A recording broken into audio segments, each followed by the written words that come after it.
Right Deepti 2019లో ఆ seat ఎవరిదంటావు? ఎవరికి వాళ్ళు సీటు తమదే అంటున్నారు. ఇందాక మనం మాట్లాడుకున్నట్టు నంద్యాలలో బ్యాలెట్ పోర్ నడుస్తుంటే కర్నూలులో సీటు పోర్ నడుస్తుంది. 2019లో ఆ సీటు ఎవరిదనే దానిపై టీడీపీలోనే ఉన్న నేతలకు మధ్య మాటకు మాట నడుస్తోంది. ఖచ్చితంగా ఆ సీటు తనదేనంటున్నారు టీజీ వెంకటేష్ తనయుడు టీజీ భరత్. దీనికి కౌంటర్ ఇచ్చారు sitting MLA SV Mohan Reddy.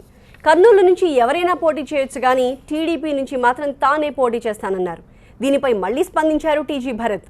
TDP నుంచి తాను పోటీ చేయడం ఖాయం అంటున్నారు భరత్.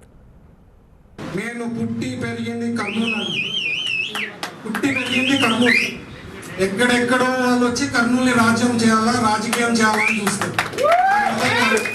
పుట్టి పెరిగింది కర్నూలు, నాకు కర్నూలులోనే బ్లడ్ ఉంటుంది, బ్లడ్ గ్రూపే కర్నూలు. కర్నూలుని ఇచ్చిపెట్టే ప్రశ్నే ఉండదు. అవన్నీ 2019లో ఐఎమ్ కమింగ్. భరత్ పోటీ చేస్తారని చెప్పడం జరిగింది. ప్రజాస్వామ్యంలో తప్పేం లేదు, ఎవరైనా పోటీ చేయొచ్చు. ప్రజాస్వామ్యంలో ప్రతి ఒక్కరికి ఉండేటువంటి హక్కు. భరత్ గారు పోటీ చేస్తారంటే తప్పేం లేదు, స్వాగతిస్తాము. కానీ ఏ పార్టీ నుంచి పోటీ చేస్తారో కూడా చెప్తే బాగుంటుంది. నేనైతే తెలుగుదేశం పార్టీ నుంచి రేపు 2019లో పోటీ చేయబోతున్నాను. మరి భరత్ గారు కూడా ఏ పార్టీ నుంచి చెప్తే బాగుంటుంది. టీడీపీ నుంచి కాకుండా ఆ ప్రశ్ననే రాదు కదండి.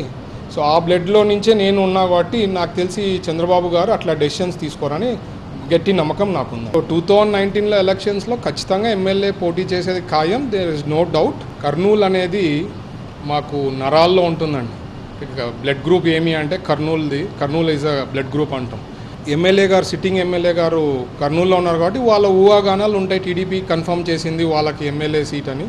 బట్ నాకు తెలిసి 175 సీట్లలో ఎవరికి నాకు తెలిసి అఫీషియల్గా డిక్లేర్ చేసిండేది టీడీపీ నుంచి ఎవరికి లేదండి. 100% నాకే సీట్ ఖాయమవుతుందని అనుకుంటున్నాను.